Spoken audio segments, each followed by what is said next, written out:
छत्रपती शिवाजी महाराजांना मानाचा मुजरा करतो, अभिवादन करतो। त्यानंतर माझे जसे या क्षेत्रात मराठा समाजाच्या आरक्षणाबद्दल वारंवार भेटणारे आरक्षण मिळावा ही त्यांची जी अतिशय तीव्र इच्छा होती, ते आज आपल्यात नाही। ते कैलासवासी शशिकांत पवार साहेब यांनाही अभिवादन करतो। अखिल मराठा फेडरेशन आयोजित अखिल मराठा महासंमेलन आयोजित केलेलं आहे।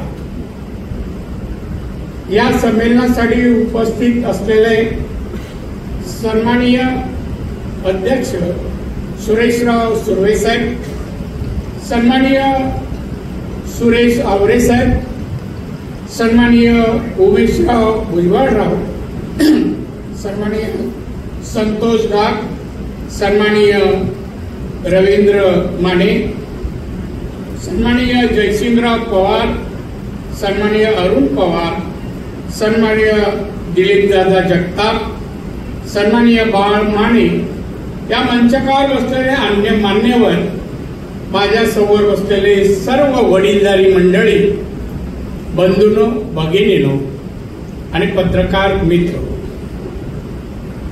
अखिल मराठा फेडरेशन आयोजित हा भव्य मेळावा आयोजित केलेला आहे।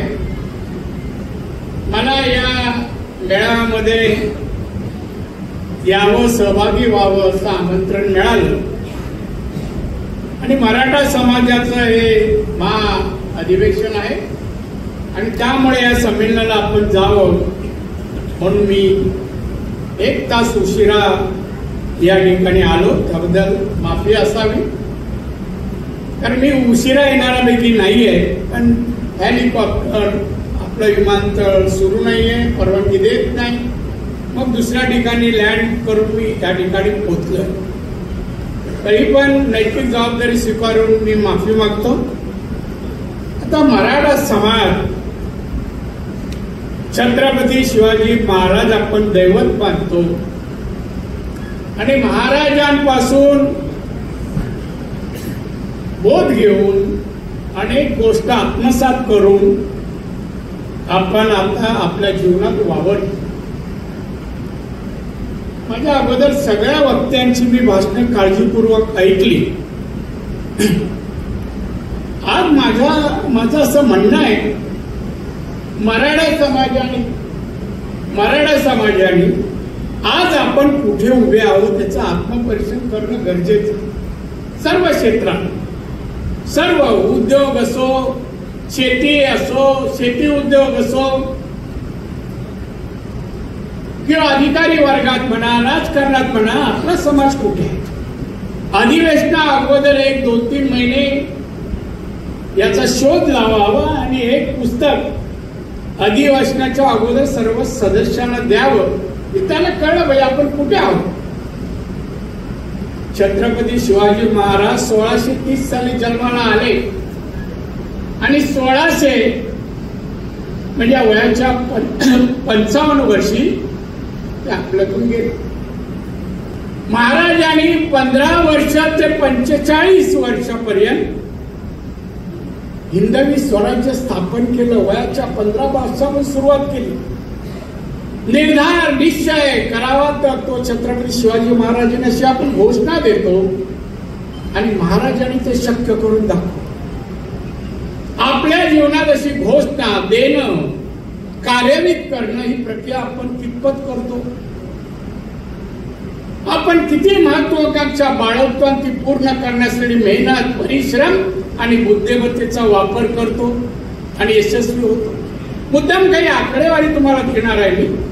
पहा, तरी आपण मराठे, कुठलाही मराठा असतात तर फार जोरात असतो, नाही मराठा उत्पन्न किती गप्प बसतो, करता काय अजिबात उत्तर देत नाही, दुसरीकडे पाहतो, अशी परिस्थिती आहे।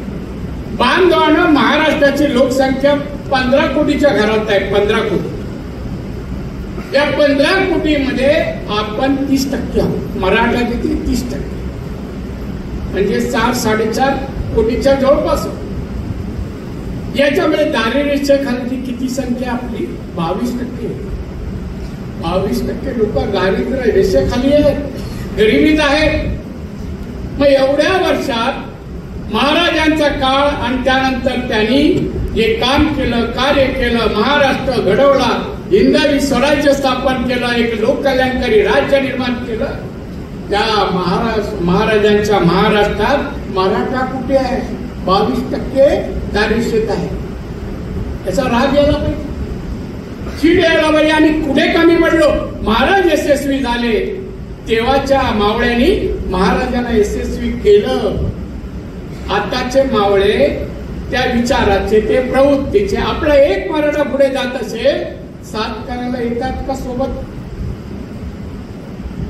ती जर वैचारिक मत तरी मांडतात त्याच्या बाजूने, सहकार्य सोडत. मग आपण आज महाअधिवेशन शब्द मराठीतले आपण सगळे विशेषण वापरतो, महाअधिवेशन. पण महाअधिवेशन साध्य करायचं आहे ते काही निर्णय इथे व्हायला पाहिजे. तो काय साध्य करायचं? चला पुढचं अधिवेशन 1 वर्षानंतर आहे ना, हा अजेंडा आहे, हे करणं आवश्यक आहे. आज तुम्हाला मुद्दाम एक आकडेवारी मी आता फोनवरून मागवली. तर उच्चभ्रू वर्गात मराठा प्रतिनिधित्व मध्ये 60%, 7% बनली. पुढे आता 60%, 7. तिथे माझी काही आहे मुद्दा मी सांगतो. तुम्ही इन्कम टॅक्स मध्ये होता कमिशनर म्हणून, मी क्लार्क मध्ये होतो, IT मध्ये होतो 13 वर्ष. IPS मध्ये 15%, लोकसंख्या 30%. आणि आपण याच्यामध्ये फक्त जे मराठी संख्या आहे 15 कोटी, त्याच्यात 15%. राज्य सरकार आणि स्थानिक स्वराज्य संस्था, अनुदानित शैक्षणिक संस्था, महामंडळे, आयुक्तासह इतर निमसरकारी आस्थापने मराठा समाजाचे प्रतिनिधित्व 13%. काय करायचं ते ठरवा. काय करायचं मी वाढण्यासाठी? आज कुपोषित बालकांची संख्या इथली माहित नाही, सिंधुदुर्गात 111 कुटुंब आहे. त्यात मुलं कुपोषित आहेत 111, त्यामध्ये मराठ्याची. का असावी? मराठे एवढ्या वर्ष संयुक्त महाराष्ट्र झाला, मराठ्यांचा महाराष्ट्र मराठ्यांना मिळाला, पण मराठा तिथे कुठे आहे? आज हे कुपोषित बालका आमच्या मराठ्यांची निपजावी. एकच वाक्य सांगतो, मूळ विषयाकडे येतो. देशाचा बजेट, देशाचा, भारत देशाचा 47 लाख करोड, 47 लाख करोड बजेट आहे. यामध्ये महाराष्ट्र, मुख्यतः मुंबई 34% हिस्सा हा महाराष्ट्राचा आहे. 34%. जोरात टाळ्या वाजवा. मग पुढचं वाक्य बोलतो. त्यात मराठी टक्का किती असावा उत्पन्नात? या 1. आता वाजवा टाळ्या. मला कळत नाही का नाही आपण प्रयत्न करत. जे आता उद्योजक मोठे मोठे दिसतात ना, तो अंबानी असो, अदानी असो, महिंद्रा असो, त्या महाराष्ट्रात येताना का त्यांनी पैसे आणले का? हो, आणले. धीरूभाई अंबानीची एक गोष्ट सांगतो मी, त्यांचं आत्मचरित्र वाच. धीरूभाई अंबानी हे आपल्या जवानीमध्ये जकार्ता, दुसरा देश आहे, त्यामध्ये नोकरीला होते. मसाल्याच्या दुकानात पुड्या मांडाय नोकरीला, स्वतःचं दुकान नाही. पण त्यांना असं वाटलं किती वर्ष मी नोकरी करणार. मध्ये रजेवर यायचे ते गुजरातमध्ये जायला, मुंबई टू गुजरात, मुंबईत यायचे.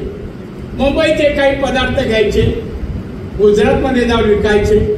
परत जाताना गुजरातचे काही पदार्थ घ्यायचे, मुंबईत विकायचे आणि मग जकार्ताला जायचे. असं करत करत 1975 साल आलं. 1975 साली त्यांनी ही कंपनी रिलायन्स जन्माला आणली. भांडवल त्याचं झालं 1500 कोटी.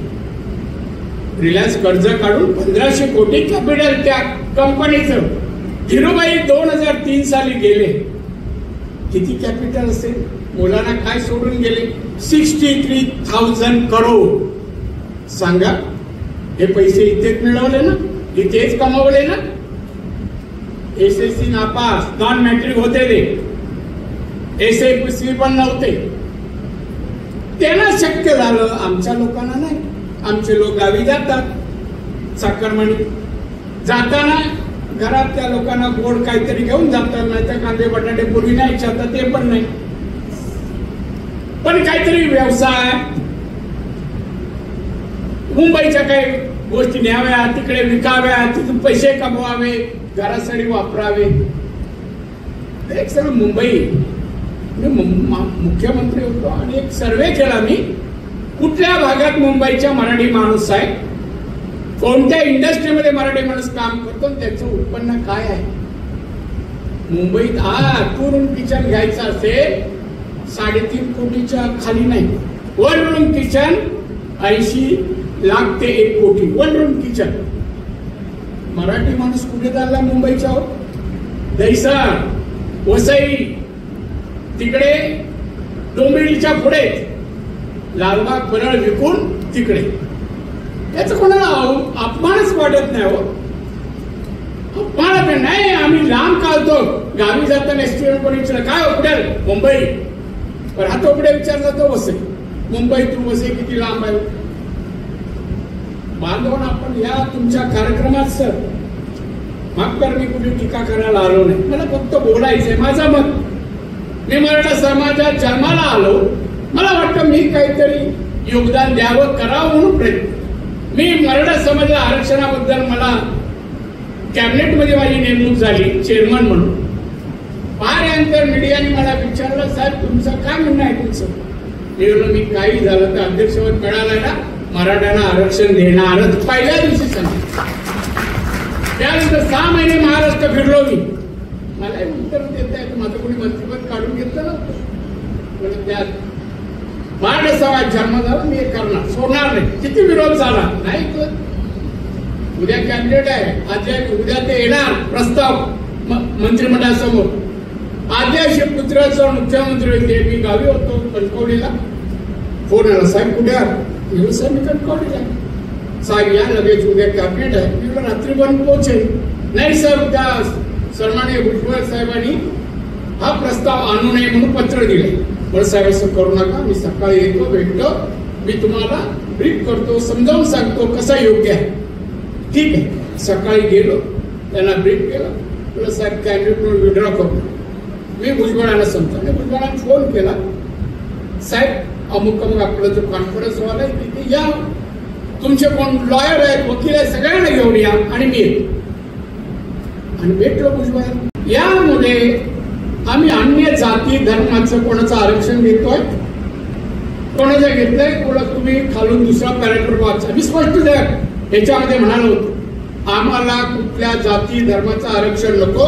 घटनेच्या 14(4) आणि 15(4) प्रमाणे आम्हाला मागास वर्ग म्हणून, जात नाही मागास वर्ग म्हणून, आर्थिक मागास, त्यांना 16% आरक्षण देणार. मी लोक म्हणालो का काय घेतलं कोणाचं नाही, मग तुम्ही काय अडवता? असं आहे ना, बरोबर प्रस्तावात आहे, वाचा.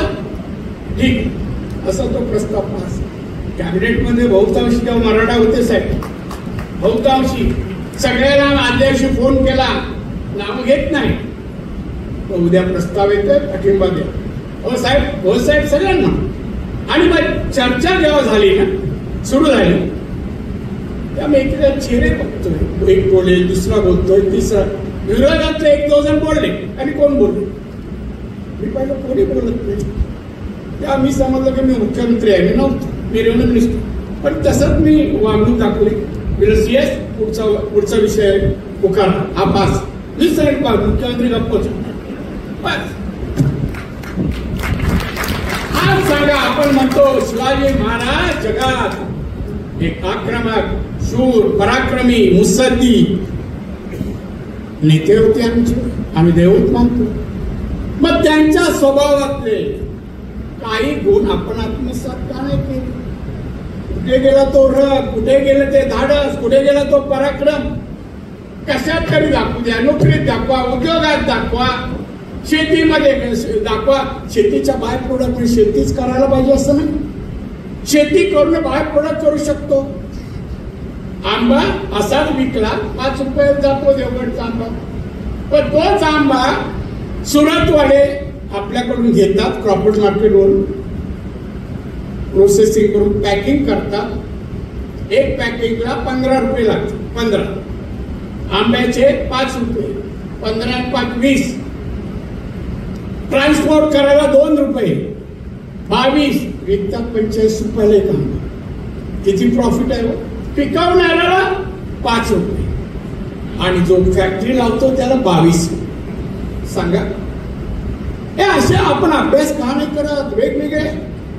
परवा मी विमानात चालवतो दिल्लीला, मला भूक लागली थोडी. मी म्हणलं मॅडम कुछ एरोस्टेला सांगितलं मला खायला असेल तर द्या.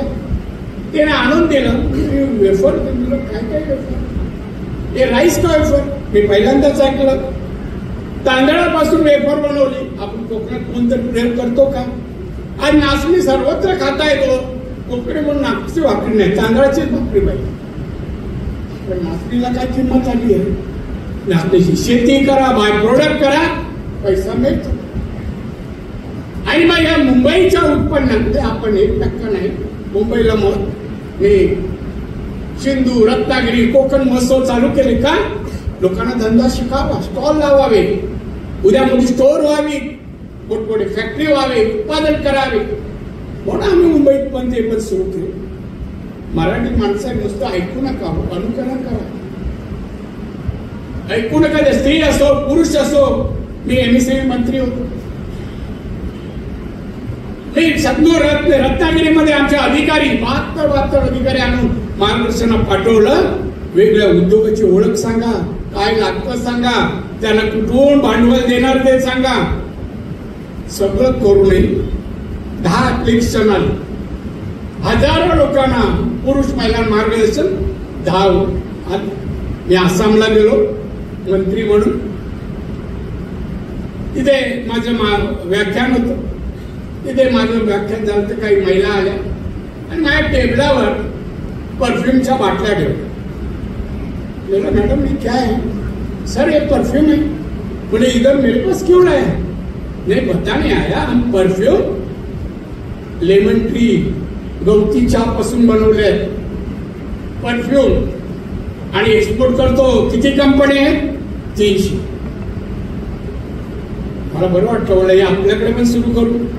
मी काही बांबू आणि गवती चहाची रोप तिथून आणले, सिंधुदुर्गात वाटले. कोणी लावली की नाही मला माहिती. का आपला उत्साह आहे.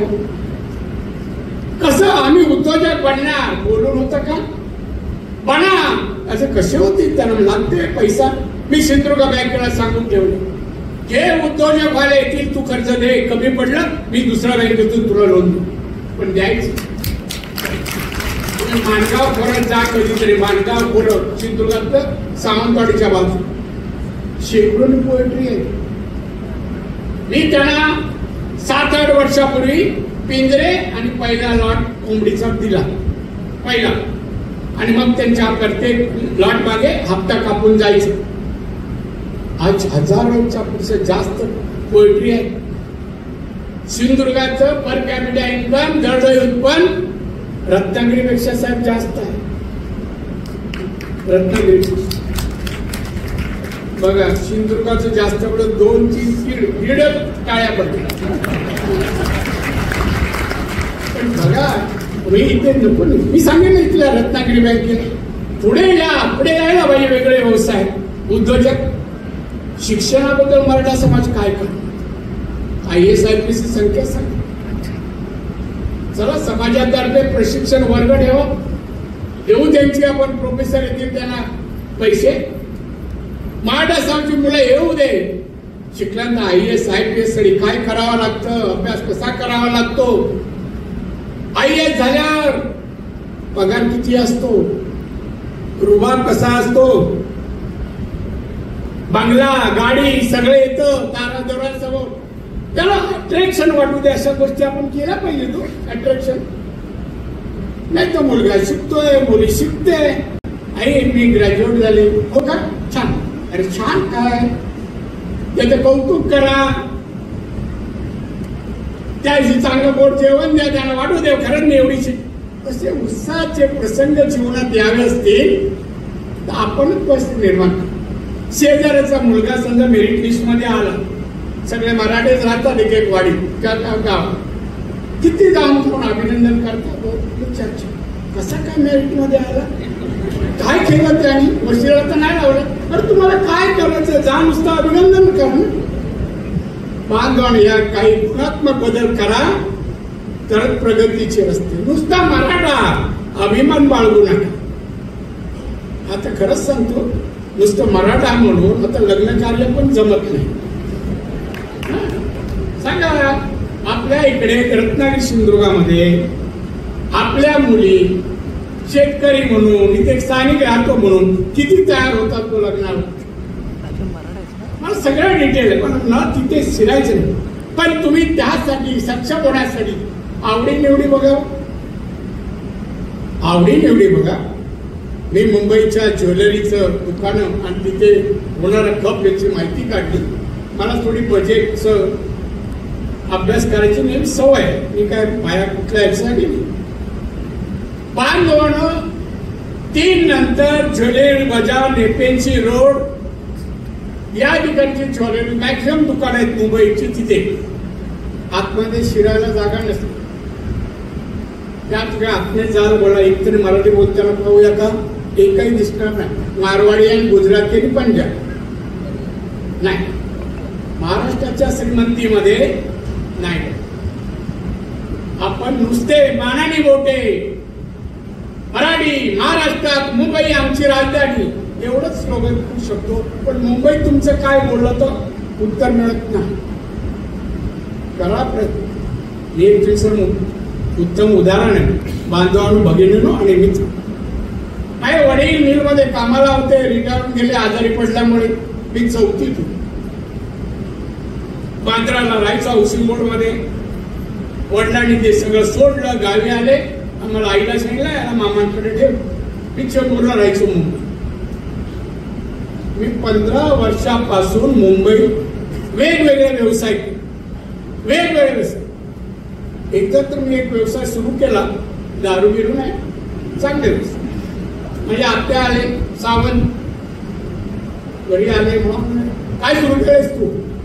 काका काय नाही सुरू केलं, चिकन शॉप काढलं. अरे मराठी काय कोंबडी विकतात का? अरे मग मराठी करावं काय? एवढं काका मला महिन्याला त्यावेळेला 81ची गोष्ट मिळते, महिन्याला 64,000 रुपये मिळायचे. 64. आठवड्याला 16,000 रुपये मिळायचे खर्च जाऊन.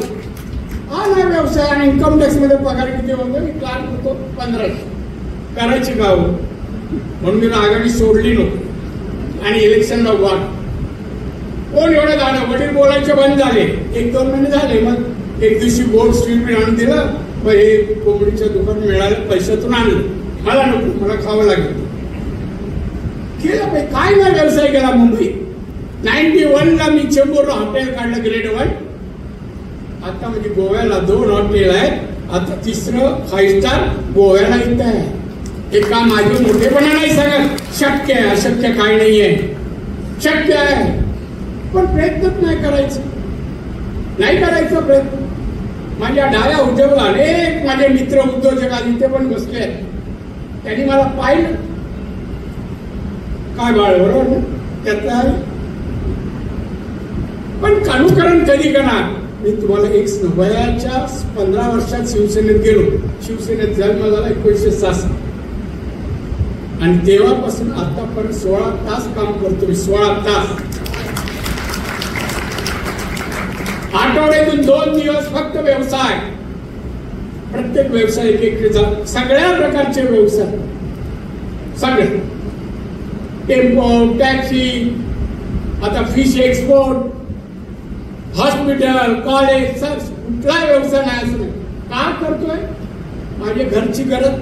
मुलांनी परदेशात शिकावं. निलेश पिसे दोन्ही परदेशात शिकले. आपलं घर चांगलं चालावं आणि आपलं घर प्रगतीकडे वाटचाल करून मानाचं स्थान मिळावं हे प्रयत्नशील माणसंच करू शकतो. आपल्यामधला द्वेष एकमेकाचा काढून टाका साहेब, हे पहिलं सांगा. फार द्वेष आहे मराठ्यांचं करतात. मराठी राजकारणात किती आहोत, कुठे आहेत? एखाद्या गेला तिथपर्यंत मराठीच खाली खेचतात. मराठीच नाव सांगण्याकडे मी राजकारणात आहे. आपल्या प्रयत्नाने कष्टाने मेहनतीने एखादं पद मिळवलं तर त्यांना खाली आणायला मराठीच असतात. मी काही त्यांना दोष देत नाही, स्वभावच आहे. काय करणार? किती माणसाला विरोध करू मी, तरी एवढा विरोध करत करत करत हे 11 पद आहे. राजकारणात एवढी पदं कोणाला नाही मिळत.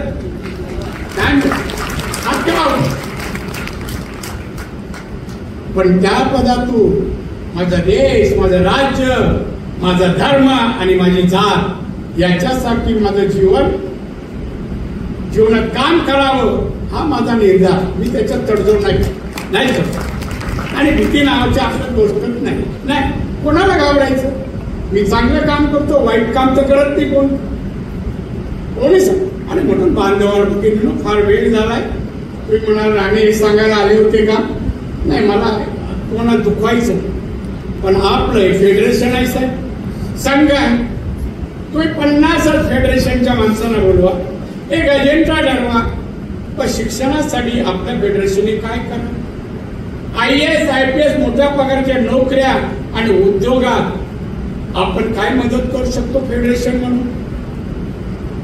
शिक्षणात काय करावं? एखादा गरीब साहेब, मी या माझ्या वयात मी अनेक संघ, फेडरेशन, संघटना मी पाहिले. वाईट वाटून मंचकावरील लोकांनी घेऊ नये. कोकणातले संघ आणि संघटना असतात ना, त्या पत्नीलाच माहित असतं, कारण आपल्या घरावर बोर्ड असतो, या संस्थेचा सेक्रेटरी, हा अध्यक्ष, बायकोच वाचते, बाकी कोणालाच माहित नसते. खरं हसतात सगळं वरून खाली. काय हो, कामाने कर्तृत्वाने कीर्तिमान व्हावं या मताचं. कीर्तिमान फार स्कोप आहे या जगात, फार स्कोप आहे. अहो, धीरूभाई अंबानी दुकानात काम करणारा माणूस या देशातील सगळ्यात श्रीमंत माणूस होऊ शकतो. तर आपल्यातलं काही लाखात करोडमध्ये नाही जाऊ शकत. प्रयत्न कर. पुढच्या वेळेस जर आलो मी तर मला नक्कीच इथून एक आढावा सांगावं साहेब. नुसतं नावं गेलेले आलेल्यांची नको पुरस्कार मिळाले. त्या मुलांनी मेहनतीने हे शिकले, इथे वर्कशॉप काढला, ही फॅक्टरी टाकली आणि एवढं इन्कम आहे उलाढाल. त्याची 5 कोटीची आहे, 25 कोटीची आहे. असं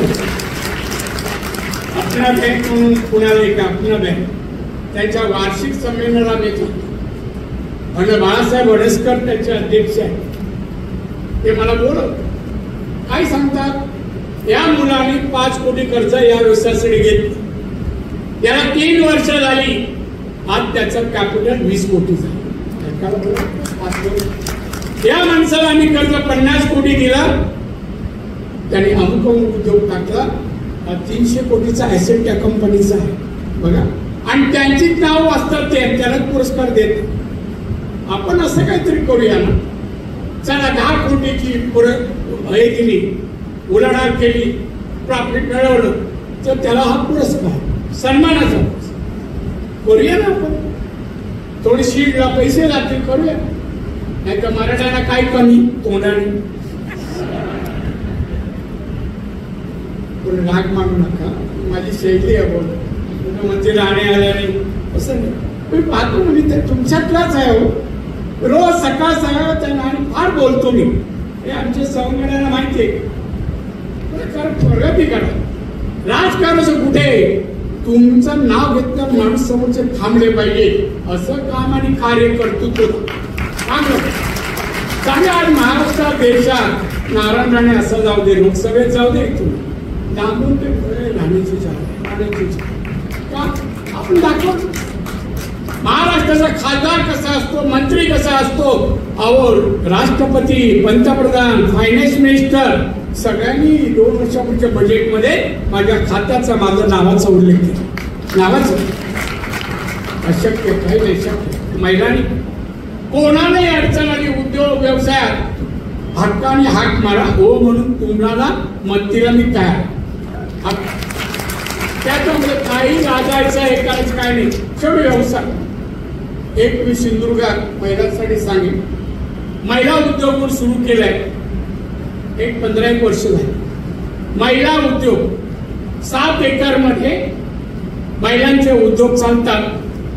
त्याच्यामध्ये बचत गट असला तरी त्याचा माल घेतो, तो माल प्रोसेसिंग करतो, पॅकिंग करतो आणि मार्केटिंग आम्ही. तसंच आम्ही त्या ठिकाणी 22 प्रोडक्ट काढतो. हळदीपासून, आवळ्यापासून, आंबा, काजू, नारळ, कोकम सगळ्यांपासून याची पॅकिंग मार्केटिंग करून तिथे देतो. आता इथे पण बघतो मी जागा इथल्या महिलांसाठी, तेही आपण करू, पण इंडिव्हिज्युअल करू शकतो. आवळा काय हो, शेवग्याच्या शेंगाला झाडाला किती महत्व आले. तुम्ही जा नर्सरी उद्योग किती जण करता माहित नाही. मला तर वेळ आहे, मी मुंबईहून पुण्याला जातो, नर्सरी गुप्ता नावाची वेगवेगळी झाडं. आता एक परदेशात जपानमध्ये आंबा तयार झाला, त्याचं वजन 850-900 ग्राम असतं. तो आंबा ते लोक बर्थडेला बॉक्स मध्ये पॅक करतात, एक आंबा, आणि तो ज्याचं बर्थडे त्याला देतात. आता मला सांगा आंब्याची किंमत काय असेल? 1.25 लाख. असा आंबा त्यांनी बोललो. मग ते झाड मी बोललो कुठे मिळेल? तर गुजरात आणि आपल्या बॉर्डरवर एक पारशी माणूस आहे, त्यांनी ते झाडचं उत्पन्न तिथे सुरू करतोय. मला आता पाहायला जायचं. हे पाहिल्याशिवाय कसं कळेल? कसं कळेल? परवा एक माझ्या नर्सरी मला जो झाड आणून देतो तो जाधव नावाचा मुलगा, त्याने मला एक झाड आणून दिले. मला डायबिटीस आहे, त्याने आणून दिला. म्हणून दादा टेरिसवर ठेवा आणि याचं पान सकाळी एक धुवून तुम्ही एक पान सकाळी खा ब्रश केलं. मी आता 4-5 दिवस सुरू केले, पण डायबिटीस जाणारं झाड सांगा मला. आणि आता ते कुंडीतून लोक लावायला लागले. ते जाऊ स्टोर मध्ये जाता महिला होत्या, तुम्ही कधी जात असाल तिकडे बांबूचं झाड असतं. मी एक दिवशी असाच गेले का मोठ्या स्टोर मध्ये, मी थोडं खरेदी केला. म्हटलं हे त्याच्या जिथे तो कॅशियर होता तिथे एक झाड होतं बांबूचं, एक ग्लास मध्ये ते बांबू लावतो. क्या प्राइस आहे? म्हणून तो 1,500. 100 रुपयाचा ग्लास नसेल हो, आणि ते बांबूची रोप 1,500 पैसे की. सर ये गुडविल है, ये घर में रखेंगे तो आपको प्रगति हो जाएगी. काय आपल्याला उल्लू बनवतात. किती लोक घेतात, मी पण घेतलं त्यांच्यावर. आणि रोज त्या झाडाकडे बघा पाहायचो की भोक्या तरी काय का होत्या इथे, अजून इफेक्ट नाही. आणि विशेष हसायला लागले. ते तुम्हाला कोणी सांगितलं? मला सांग सगळेच म्हणतात, पण मला त्याच्याबद्दल काय म्हणायचं नाही. व्यवसाय करायला अक्कल लागते की नाही. चायनीज लोकांनी काढलं ते, आणि आपण काही ना, आपण नाही घेतली. 5-50 लोक तर रोज घेत आहेत ना. 50 जर झाडं गेली, कोणीला 1,500 करा, रोजचा गल्ला येतो. तसं अनेक गोष्टी आहेत. शिकलं पाहिजे हो, विरलं पाहिजे, पाहिलं पाहिजे. आणि त्याचं अनेक गोष्टी आहेत. शिकलं पाहिजे हो, विरलं पाहिजे, पाहिलं पाहिजे. आणि त्याचं कार्यान्वित करायला पाहिजे. बुद्धी असो, विचार असो, चांगले संकल्प असो, ऐकले ना ते आत्मसात करा, कार्यान्वित करा, करायला प्रयत्न करा. प्रगती लांब लांब लांब. मराठा समाज या देशातील, या राज्यातील आर्थिक सबळ असा समाज आहे. अभिमानाने बोलता यावं अशी परिस्थिती तुम्ही सर्वांनी निर्माण करावी असं मला. भविष्यात 40च्या खाली एक पण कुटुंब रत्नागिरीत असता कामा नये. सिंधुदुर्गात आम्ही 110-111 कुटुंब आहेत, ते आम्ही करूच लवकर संपू. पण इथे प्रयत्न मराठी माणसाला दुसरा श्रीमंत झाला मराठा समाज आवडत नाही. मला आवडत, मी सत्कार करीन. आजचं उत्पन्न सांगा, वर्षानंतर लक्षावधी झाला, करोडपती चांगल्या मार्गाने झाला. आपण इथे सत्कार बाकी सत्कार पण सॉरी तुमची संघटना मी आली असो. फार बोललो असं मला वाटतं. परत जायचं, टेकऑफ घ्यायचं, पण तुम्हाला मी सगळं चला उद्योगाचा अभ्यास करत सर, तुम्ही वेगळ्या क्षेत्रातून आला, उद्योग व्यवसाय शेती उद्योगातून बाय प्रोडक्ट काय करता येईल, उद्योग काय करते त्याचं मार्गदर्शन करा. लोकांची गरजा असलेले उद्योग त्याची लोक आपण माल बनवला तर लगेच घेतला जाईल असं काहीतरी करा. अशा उद्योगाचं मार्गदर्शन करा. त्याला काय लागते, जागा लागते, स्ट्रक्चरला एवढे पैसे लागतात, साधे सामने एवढे लागतात, त्याचा एक तक्ता तयार करा द्या. काही लोक बँकेत जाऊन खर्च काढून सुरू करतील, नाहीतर दिवसा काय काम करतात, काय नाही, या ऑफिसवर त्या ऑफिसवर, या हॉटेलच्या बाहेर त्या हॉटेलच्या बाहेर, चर्चा, कोणी नवीन गाडी घेतली, पैसे कुठून आणले वगैरे चर्चा. पण आपण म्हणत नाही बा आपल्या रत्नागिरी एक मर्सिडीज आल्या, चल अभिनंदन करूया, कोण करत नाही. असं आपल्या सर्वांना भेटून मला फार बरं वाटलं, आनंद वाटला. फार जुनी जाती वेगळ्या क्षेत्रातील हे मान्यवर मला भेटले. तुम्ही बोलवलं नसतं, मी आलो नसतं तर भेट झाली नसती. त्या तारीख तुम्ही सर्वजण जे काय ऐकलात ना त्याचं काहीतरी करा. माझा जो काय अनुभव आहे, तजुर्बा आहे, त्यातूनच मी शिकतो. मला एक वेळ आहे, मी मंत्री जरी होतो आणि आता खासदार, मी वेगवेगळ्या क्षेत्रातल्या सायंटिस्ट आणि तज्ज्ञ लोकांना बोलतो. त्यांना 1.5 तास देतो, त्यांनी यावं, प्रेझेंटेशन करावं आणि मी विचारलेल्या प्रश्नाला उत्तर द्यावं, जावं. त्यांची जी फी आहे ते मी देतो. ते मी असं नाही शिकतो. आपण वेळ वाया घालवतो, काहीतरी शिकूया ना आपण. आणि शिकवण्यासाठी तसे क्लासेस साहेब घ्या इथे. आणि मग त्या क्लासेसमधून तयार होणारी मुलं आपण 500 लोकांना प्रशिक्षित केलं, मग 50 तरी उद्योग लावतील, 50 कुटुंब तरी हे होतील, प्रगतीकडे करतील. असे काहीतरी व्यवसाय आणि संघटना बोललं तर लोक कल्याणकारी संघटना असतात. संघटनेमध्ये विधायक, सामाजिक, शैक्षणिक अशा विविध क्षेत्राचं कार्य काम संघटनांनी करावं, अशी संघटना असावी असं मला वाटतं. पदासाठी नाही, नाव लिहिण्यासाठी. हा सेक्रेटरी आहे, सोडा हो, सगळं मिळवलंय तुम्ही, आता काहीतरी समाजासाठी करूया. हा समाज आशेने आपल्याकडे पाहतोय,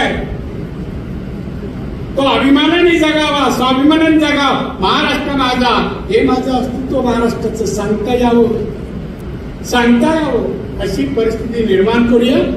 संस्थेने 5 वर्षाचं काळ ठेवावं आणि 5 वर्षानंतर गावाला द्यावा.